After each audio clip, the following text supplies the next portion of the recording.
It was 6 years ago today. The most devastating events most of us have ever experienced took place in New York and Washington, D.C. Today we have a communications expert with us, our friend Meryl Runion, talking about difficult subjects. What to say when words just don't seem appropriate, like there's nothing to say, especially right after, Meryl. Have you noticed that when something traumatic happens? Oh, absolutely. We go into shock and we don't know how to speak, and then sometimes we do want to talk, but we don't know how to speak about it because it seems unspeakable. There's so much of an emotional charge. There's so much of a reaction. You know, 9/11 was a shared trauma. We all experienced a trauma, but we all experienced it in a very different way. And that's a rather unusual circumstance that, well, shared trauma could be a whole community can mourn or a family, but we all do it so differently, don't we? We all have different styles, and one reason is because we have a different relationship to what happened.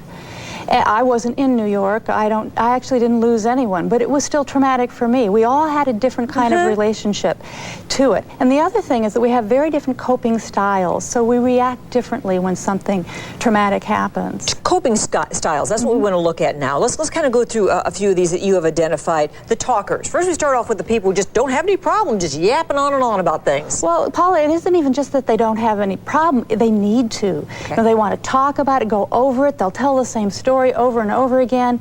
No, if you were there and I wasn't, I'll want you to tell me everything 5 different times from several different angles, because that's how the talkers process their trauma. Right. That's how they deal with it. And then there are the opposite people who put everything inside.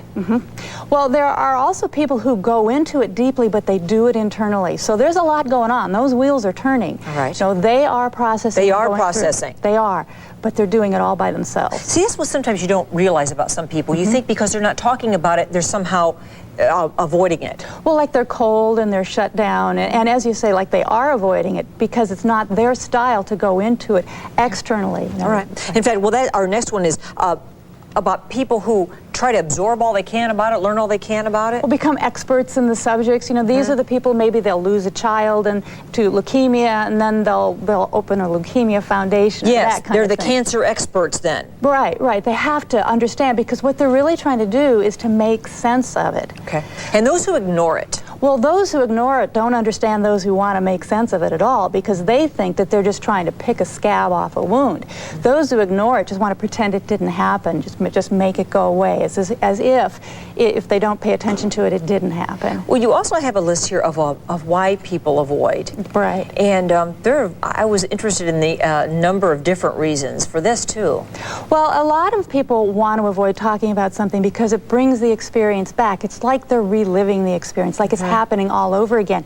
You know, it was bad enough the first time. Why would you want to go back there is kind of the attitude. That reminds me of some war veterans who process like that. They don't talk about it because they don't want to relive how it felt. Exactly, right. It's too real. They experience it on a visceral level. Their body may start to shake. What do you mean by the emotional overload? Like, that sounds similar to the first one. Well, it is similar to it, but because these experiences are so emotional, if we're concerned we can't manage the emotion, I might not want to talk to you about something that's highly emotional because I don't want to seem emotionally out of control with you. Okay. So I may be perfectly okay about going back there on my own, but I don't want you to see me with my jumble of emotion. And especially, which is number 3, if I have a kind of an emotion that I'm embarrassed about, that I don't want to own. I mean, a lot of people reacted to 9/11 with a kind of hatred or anger that they had never experienced before. And they were embarrassed about that emotion to show it. Well, maybe shocked that didn't even know that they could feel that, and so then to feel that and then to show it to someone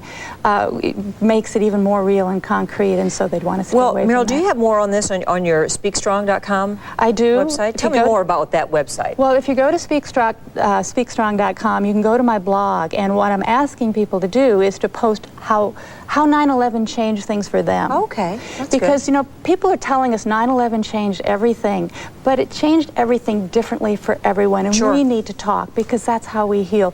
When we talk about how we experience things. It's great seeing you again. Oh, it's so good to be back. You have a new book? I have a new book I'm working on, but I've still got my 4 on my website there at SpeakStrong. Beautiful. Great to see you again, Meryl. You Take too. care. Thanks. All righty.